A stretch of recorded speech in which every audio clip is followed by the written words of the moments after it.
Good morning students. अभी तक हमने विविधता क्या होती है और लोकतंत्र में उसका क्या महत्व है ये जाना। अमेरिका में किस प्रकार की विविधता है और कैसा भेदभाव ब्लैक्स के साथ होता है, और मैक्सिको ओलंपिक की कहानी हमने जानी। अब नागरिक अधिकार आंदोलन की आज बात करते हैं।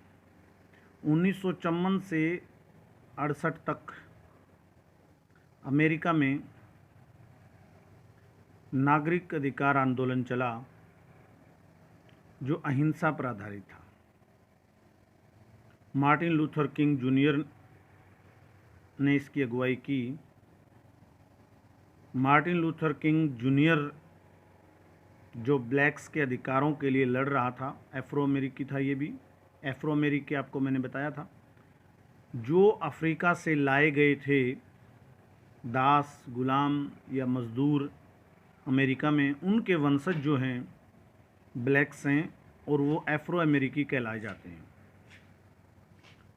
तो इसने ये सफल आंदोलन था। सफल इसलिए कि उसके बाद 1968 में ब्लैक्स को अधिकार मिले और बराबरी का दर्जा मिला।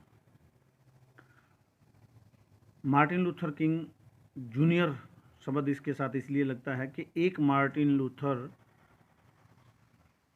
जो है जर्मनी में हुए हैं पहले, उनकी भी बड़ी दिलचस्प स्टोरी थी। वो जो प्रोटेस्टेंट ईसाई धर्म में जो दो वर्ग हैं, एक कैथोलिक और एक प्रोटेस्टेंट, तो वो प्रोटेस्टेंट धर्म के संस्थापक उनको कह सकते हैं।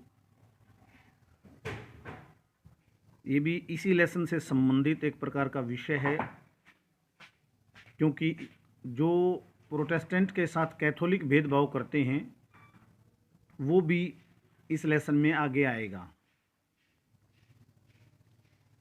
इसलिए उस मार्टिन लूथर के बारे में भी आपको मैं थोड़ा सा बता दूं।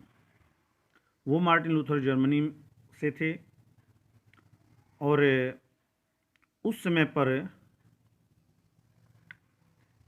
क्या था कि चर्च जो है इतना हावी था पूरे यूरोप में कि राजा भी चर्च का जो पादरी था, फादर होता था, उसका आदेश मानता था। चर्च के आदेश पर राजा ने बहुत सी लड़ाइयाँ भी लड़ी। चर्च ने आदेश दे दिया तो राजा ने लड़ाई लड़ी।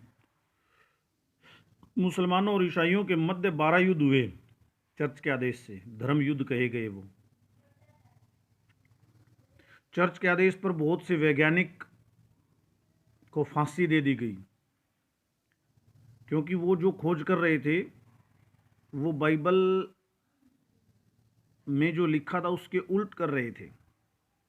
अभी उदाहरण के तौर पर बाइबल में लिखा है कि सूर्य घूमता है पृथ्वी के चारों तरफ, लेकिन खोज हुई कि सूर्य नहीं घूमता, पृथ्वी सूर्य के चारों तरफ घूमती है। तो ऐसी ऐसी खोजें हो रही थी जो बाइबल के उल्ट थी, यानी वो साइंस उस दौर में पैदा हो रही थी और वो साइंस को आगे नहीं जो बढ़ने दे रहे थे, क्योंकि साइंस वो उनको पता है कि धर्म के खिलाफ होती है। साइंस पैदा होगी तो धर्म मिट जाएगा। हालांकि धर्म के खिलाफ नहीं होती साइंस, झूठे धर्म के खिलाफ होती है, पाखंड के खिलाफ होती है। तो बहुत सा उस समय पर ईसाई धर्म में पाखंड, झूठ आ गया था। तो ये मार्टिन लूथर किंग थे जिन्होंने उसके खिलाफ संघर्ष किया, बुक लिखी, लोगों को बताया कि ये सब पाखंड है और असली धर्म क्या है, बाइबल का असली मतलब उसने लोगों को समझाया। एक दो राजा भी उसके पक्ष में आ गए थे, इसलिए उसकी जान जो है पादरी नहीं ले पाए और अंत में दो वर्ग ईसाइयों में बन गए। एक प्रोटेस्टेंट जो मार्टिन लूथर किंग को मानने वाले थे। प्रोटेस्ट का मतलब था संघर्ष करना, यानी जिन्होंने संघर्ष किया वो प्रोटेस्टेंट, और जो पुराने विचारों पर चलते थे वो कैथोलिक। भारत में जो ईसाई हैं वो कैथोलिक हैं। मदर टेरेसा जो थी वो कैथोलिक थी। तो वो मार्टिन लूथर थे सीनियर, इसलिए इसके साथ मार्टिन लूथर किंग जूनियर नाम लगा।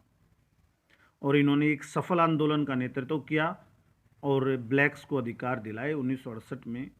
अब आप देखो कितना लंबा संघर्ष करना पड़ा होगा। सिर्फ यही संघर्ष इन 14 साल का नहीं था। 1776 में आज़ाद हो गया था अमेरिका, और 1968 में जाकर लगभग 200 साल बाद ब्लैक्स को राइट्स मिले। कितना लंबा संघर्ष इन लोगों ने किया होगा। इसी में एक आता है साथ में अश्वेत शक्ति आंदोलन, यानी 1966 से 75 तक ये चला था। जो मार्टिन लूथर किंग का आंदोलन था उसमें तो वो तो अहिंसक था, लेकिन इसमें अश्वेत शक्ति आंदोलन जो चला था इसमें यानी कि वो लोग थे जो हिंसा का सहारा लेने से भी नहीं कतराते थे, यानी उनको कोई गलत लगा तो वो हिंसा का भी सहारा लेते थे। तो ये दो आंदोलन प्रमुख रूप से अमेरिका में चले जिन्होंने ब्लैक्स को अधिकार दिलाए। आगे कल। धन्यवाद।